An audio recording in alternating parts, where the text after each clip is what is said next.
오늘 여러분과 함께 읽으셨던 본문의 말씀을 가지고 잠시 멈춤이라고 하는 제아의 말씀으로 함께 은혜를 나누고자 합니다.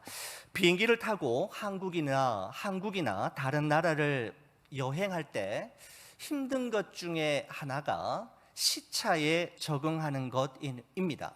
사람의 생체의 리듬이 현재 거주하는 장소의 시간대에 맞추어져 있어서 이 시간대가 갑자기 바뀌면 우리 몸이 새로운 시간대에 적응하기 위해서 많은 시간이 필요로 하는데, 바로 이로 인해 시차가 생긴다고 합니다.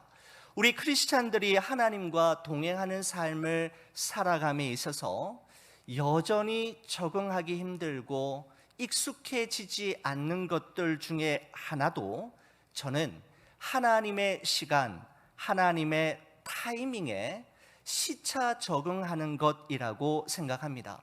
내가 생각하기에는 지금 이 시간이야말로 가장 right 타임이고 결정적인 시간인데, 하나님은 나와는 전혀 다른 생각, 다른 계획을 가지고 계시는 것처럼 느껴질 때가 많다라는 말씀입니다. 여러분, 그때마다 제가 묵상하는 말씀, 제가 붙드는 말씀은 이사야 55장 8절에서 9절 말씀입니다. 이는 내 생각이 너희 생각과 다르며 내 길은 너희 길과 다름이니라. 여호와의 말씀이니라.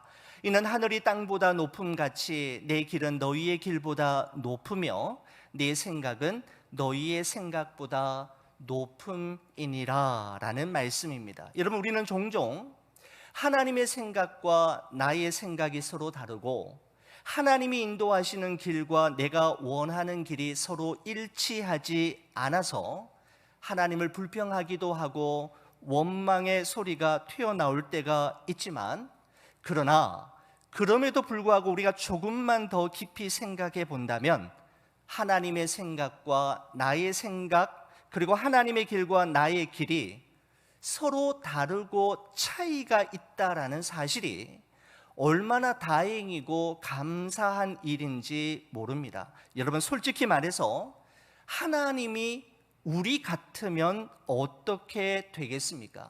우리는 너무나도 연약하고 부족하며 실수와 허물이 많은데, 얼마나 감정적이며 이율배반적일 때가 많은데, 하나님이 우리와 같아서야 되겠습니까? 전능하신 하나님이 언제나 우리와 같은 생각, 같은 계획, 같은 시간표를 가지고 계신다면 그것이야말로 정말 큰일 날 일일 것입니다. 인간이 제 아무리 똑똑하고 지혜롭다 하여도 하나님께서 우리 인생 가운데 행하시는 일들을 다 이해할 수가 없습니다. 나의 삶 속에 일어나는 도저히 납득이 되지 않는 여러 가지 일들로 인해 우리는 하나님께 쉽게 하나님 실망했습니다, 또는 하나님의 사랑을 의심하기도 하지만, 우리의 부족한 이해력으로 다 이해가 되는 하나님이라면 그 하나님은 우리의 하나님이 되실 수가 없습니다. 아니, 하나님은 우리의 머리로 이해되지 않으셔야 하고, 하나님이 행하시는 일은 우리의 이성으로 설명되지 않아야 합니다.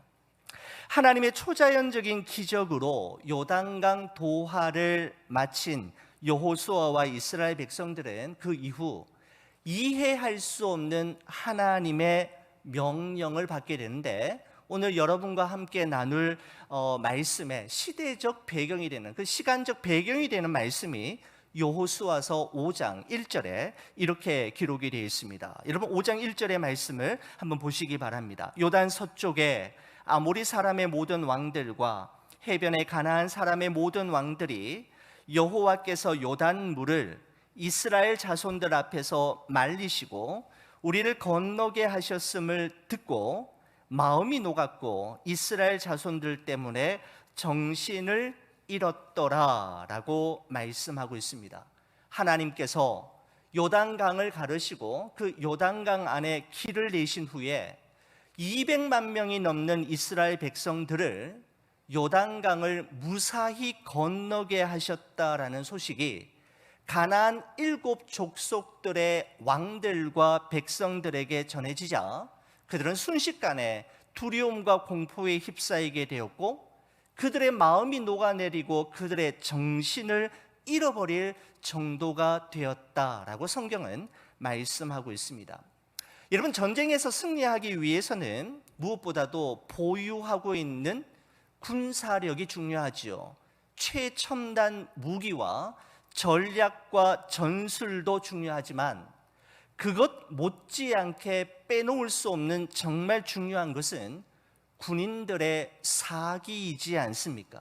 이길 수 있다는 확신이 너무나도 중요합니다. 그런데 가나안 땅의 왕들과 백성들은 전쟁을 치르기도 전에 여호수아와 함께 하셨던 하나님으로 인해 그들의 마음은 이미 녹아버렸고 그 하나님께서 이스라엘 백성들을 위해 행하신 놀라운 일들로 인해 그들은 정신을 잃어버리는 상태이었다라고 말씀하고 있는 것입니다. 여러분, 적군이 이런 상태라면 전쟁은 이미 끝난 것이지요. 지금 이 상황이라면 여호수아와 이스라엘이 파죽지세로 쭉 밀고 들어가면 가나안 정복은 식은 죽 먹기이고 전쟁은 빨리 종식이 될 것입니다.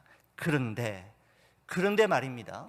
하나님께서는 바로 이 결정적인 순간에 여호수아와 이스라엘 백성들로 하여금 모든 것을 잠시 멈추게 하시고 도저히 이해가 되지 않는 두 가지 명령을 내리시는 것을 볼 수가 있습니다. 하나님의 첫 번째 명령이 2절과 3절에 기록이 되어 있는데, 여러분 2절 3절 말씀을 한번 보시기 바랍니다. 그때 여호와께서 여호수아에게 이르시되 너는 부싯돌로 칼을 만들어 이스라엘 자손들에게 다시 할례를 행하라 하시매 여호수아가 부싯돌로 칼을 만들어 할례산에서 이스라엘 자손들에게 할례를 행하니라 라고 말씀하고 있습니다.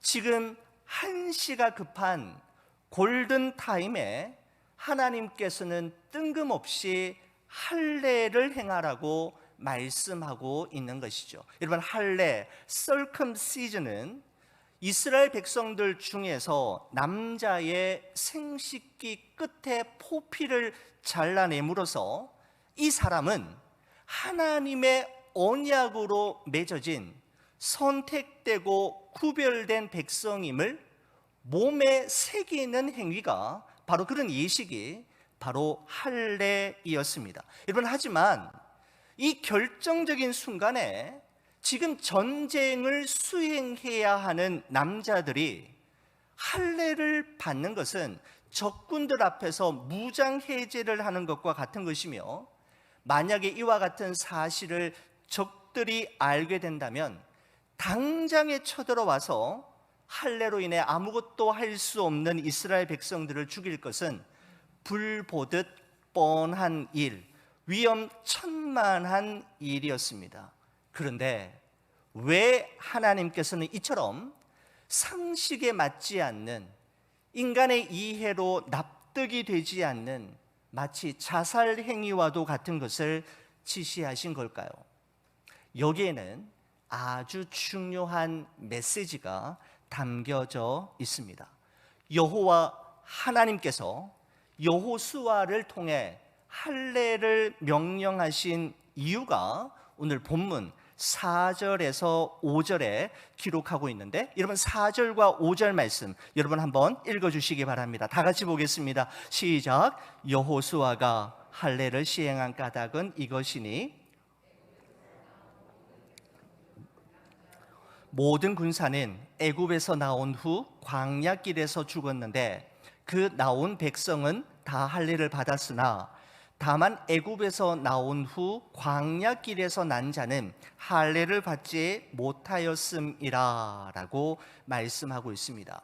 40년 전 모세와 함께 홍해를 건넜던 출애굽 1세대는 하나님께 불순종함으로 말미암아 여호수아와 갈렙을 제외하고 모두 광야에서 죽임을 당하였습니다. 그리고 광야에서 태어난 출애굽 2세대가 있었는데, 이들은 광야를 떠돌아다니는 동안에 할례를 받을 기회도 없었을 뿐더러 하나님께 늘 불순종했던 부모 세대들이 광야에서 태어난 자녀 세대들에게 할례를 행할 만한 믿음도 없었기 때문에 그들은 지금까지 할례를 받지 못한 채 여기까지 왔던 것입니다. 그러나 본격적인 가나안 정복 전쟁을 앞두고 하나님께서는 이스라엘 백성들에게 이처럼 할례를 행하게 하셨는데, 할례를 행하게 하신 데에는 두 가지 이유가 있었습니다. 그들로 하여금 하나님과의 관계를 점검할 뿐만 아니라 가나안 정복 전쟁의 승패는 사람의 힘과 노력의 여하에 달려있는 것이 아니라 하나님을 의지하고 하나님의 말씀에 순종하는 여부에 달려있음을 그들로 하여금 가르쳐 주시기 위함이었습니다. 여러분, 여호수아와 이스라엘 백성들이 요단강을 건너고 가나안 정복 전쟁을 앞두고 있는 이 시점에서 먼저 해야 할 일은 전략을 점검하고 무기를 점검하는 것이 아니라 하나님과의 관계를 먼저 점검하는 것이었습니다. Who is God and who am I? 하나님은 누구이며 나는 누구인가에 대한 분명한 인식이 무기를 점검하고 전략을 재검토하는 것보다 더 중요함을 그들에게 가르쳐 주시기 위함이었다라는 것이죠. 여러분, 잔 캘빈이 지은 위대한 대작 기독교 강요의 제1권 1장의 주제는 이것입니다. 하나님을 아는 지식과 우리 자신을 아는 지식은 서로 연결되어 있다라는 문장입니다. 켈빈은 내가 누구인가를 정확하게 알기 위해서는 먼저 하나님이 누구이신가에 대해 알아야만 한다라고 그는 이야기하고 있습니다. 나 자신에 대한 진정한 삶은 하나님을 바르게 알므로 시작되기 때문입니다. 그렇습니다. 우리 인생은 Who is God and who am I? 하나님은 누구이시며 그리고 나는 누구인가라고 하는 존재론적 질문에 대한 답을 발견해 가는 여정이라고 해도 저는 결단코 지나친 표현이 아니라고 생각이 됩니다. 하나님께서는 지금 전쟁에 대한 사기가 최고조에 이른 여호수아와 이스라엘 백성들에게 할례를 명하심으로 요단강 도하 이후 흥분된 마음과 조급해진 마음을 가라앉히고 이제부터 시작될 가나안 정복 전쟁을 앞두고 무엇보다 그들로 하여금 하나님과 자신과의 관계가 어떤지를 점검하게 하시도록 하기 위해 할례를 행하라고 하셨던 것입니다. 여러분, 하나님께서 할례를 명하신 또 다른 이유는 가나안 정복 전쟁의 승패는 사람의 힘과 노력의 여하에 달려있는 것이 아니라 하나님을 의지하는 것과 하나님의 말씀에 순종하는 여부에 달려있음을 그들로 하여금 가르쳐 주시기 위함이었습니다. 여러분, 할례의 시작은 아브라함 때부터였습니다. 아브라함의 나이 99세가 되었을 때 아브라함에게 나타나신 하나님께서는 그에게 새로운 이름을 주지요. 열국의 아버지라고 하는 이름을 뜻을 가진 아브라함이라고 하는 새 이름을 주신 후에 이렇게 말씀하셨습니다. 창세기 17장 9절에서 11절 말씀을 보시면 하나님이 또 아브라함에게 이르시되 그런즉 너는 내 언약을 지키고 내 후손도 대대로 지키라. 너희 중 남자는 다 할례를 받으라. 이것이 나와 너희와 너희 후손 사이에 지킬 내 언약이니라. 너희는 포피를 베어라. 이것이 나와 너희 사이의 언약의 표징이니라 라고 말씀하셨습니다. 여러분, 앞서 말씀드린 대로 할례라는 것은 하나님께 선택된 백성, 하나님의 언약 공동체의 일원이 되었음을 자신의 몸에 새기는 상징적인 표식이고 예식이라고 말씀을 드렸는데, 그 의미뿐만 아니라 이 할례는 후손이 태어나고 자손이 번성하는 것은 남자의 생식 능력에 달린 것이 아니라 오직 생명의 주인이신 하나님의 능력으로 되는 것임을 인정하고 고백하게 하는 예식이 바로 할례이었습니다. 여러분, 아브라함이 할례 전에 낳은 자식은 이스마엘이었습니다. 여러분, 이스마엘은 아브라함이 자신의 힘과 자신의 뜻대로 낳은 자식이지요. 그런데 아브라함이 할례 후에 낳은 자식은 이삭이었습니다. 여러분, 아브라함이 이삭을 할례 받은 이후에 100세에 낳았다라는 것은 이 이삭은 아브라함의 능력과 힘으로 낳은 자식이 아니라 하나님의 은혜로 주어진 선물임을 말씀하고 있는 것이죠.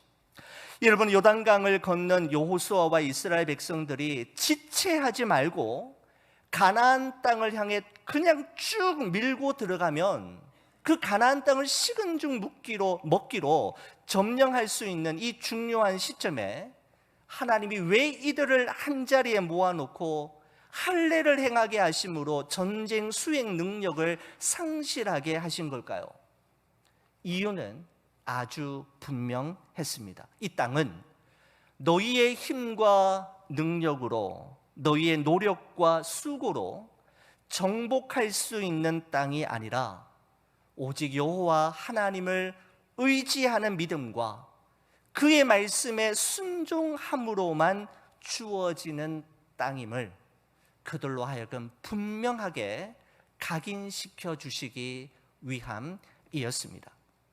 여러분, 가나안 정복 전쟁을 앞두고 이처럼 이스라엘 백성들에게 할례를 행하라고 하신 하나님께서는 그 할례를 받은 사람들이 회복되기를 기다리는 동안에 한 가지를 더 명령하셨던 것을 볼 수가 있는데, 바로 유월절을 지키라는 것이었습니다. 여러분, 오늘 본문 10절과 11절의 말씀을 보시면 이렇게 기록하고 있습니다. 또 이스라엘 자손들이 길갈에 진쳤고 그달 14일 저녁에는 여리고 평지에서 유월절을 지켰으며 유월절 이튿날에 그 땅의 소산물을 먹되 그날에 무교병과 볶은 곡식을 먹었더라 라고 말씀하고 있습니다.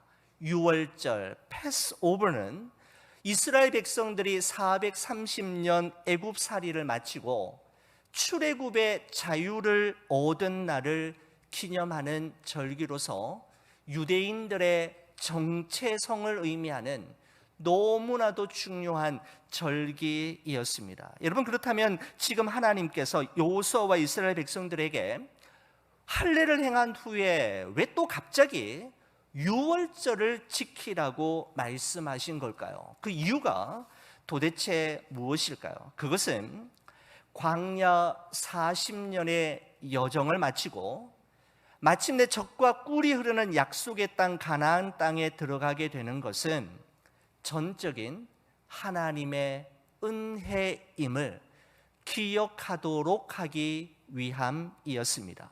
여러분, 우리가 지난 주일에도 살펴보았습니다마는 요단강을 건너온, 요단강에서 가져온 12돌을 길갈에 세운 것은 요단강 도하는 사람이 이루어낸 일이 아니라 하나님께서 이루어신 일임을 기억하고, 사람의 능력이 아니라 하나님의 은혜로 가능해진 일임을 기억하도록 하기 위함이었지 않습니까? 그렇습니다. 이스라엘의 미래와 운명은 그들의 기억 여하에 달려 있었습니다.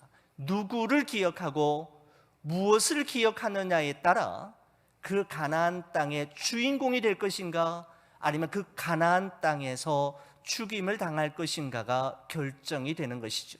힘과 실력이 아니라 그들의 기억이 그 땅의 주인공이 될 것인가, 패배자가 될 것인가를 결정했던 것입니다. 여러분, 앞으로 있을 여리고성 함락과 가나안 7 족속들과의 치열한 전쟁에서 승리하는 비결은 더 큰 힘을 기르고 더 많은 실력을 쌓는 것이 아니라 하나님의 은혜를 기억하는 것임을 가르쳐 주시기 위해 하나님은 또한 그들에게 유월절을 행하도록 하셨던 것입니다. 자, 여러분 보십시오. 제가 마무리 정리를 한번 해보도록 하겠습니다. 여리고성 함락과 가나안 정복 전쟁을 앞두고 하나님께서는 여호수아와 이스라엘 백성들에게 할례를 행하라고 하시고 유월절을 지키라고 하셨습니다. 여러분, 그러나 사실 여호수아와 이스라엘 백성들의 입장에서는 할례를 행하고 유월절을 지키는 것보다는 지난 400년이 넘는 애굽 생활과 40년에 이르는 광야 생활의 종지부를 찍고 하루라도 빨리 약속의 땅 가나안에 입성하여 정착하고 싶은 것이 그들의 간절한 마음이었지 않겠습니까? 지금 할례를 행하고 유월절을 지킬 시간이 어디에 있습니까? 빨리 들어가서 그 땅에 정착하고 그 땅에 성을 짓고 그 땅에 하나님의 나라를 이루어가는 것이 어쩌면 그들의 급선무이었을 것입니다. 여러분, 게다가 이스라엘과 대치하고 있는 가나안 7 족속들은 이스라엘이 요단강을 하나님의 도우심으로 건넜다는 소식을 듣고는 간담이 녹아내리고 정신을 잃어버릴 정도이었습니다. 여러분, 지금 적군이 이 정도 상태라면 전쟁의 승리는 이스라엘이 따놓은 당상이기 때문에 여호수아와 이스라엘의 입장에서는 유월절을 지키고 할례를 행하는 것보다 지금 당장 쳐들어가는 것이 더 급선무요 중요한 일이라고 생각했을 것입니다. 그러나 이상하게도 하나님께서는 여기서 모든 것을 잠시 멈추게 하셨습니다. 한시가 급한 시점에 할례를 행하고 유월절을 지키라고 하신 것이죠. 여호수아와 이스라엘의 마음은 조급했지만 하나님은 결단코 서두르시지 않으셨습니다. 오히려 멈추게 하셨습니다. 여러분, 제가 오늘 이 본문의 말씀을 묵상하면서 시 한 편이 생각이 났습니다. 백무산시의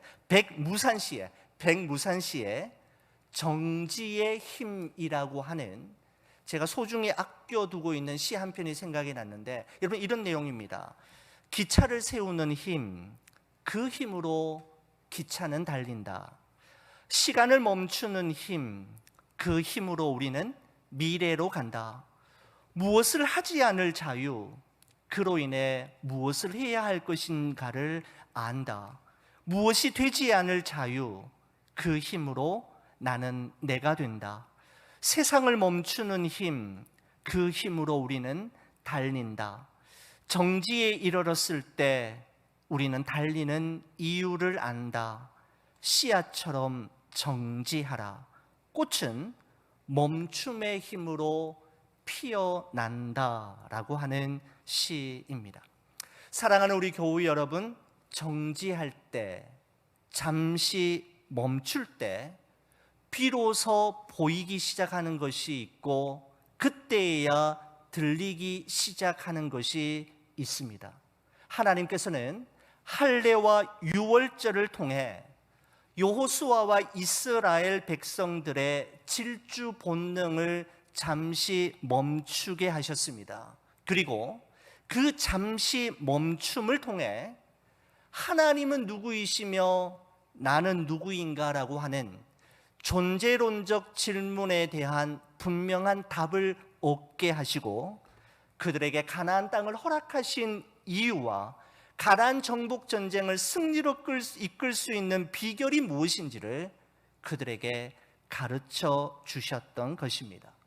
믿음의 최고의 적은 조바심과 서두름입니다.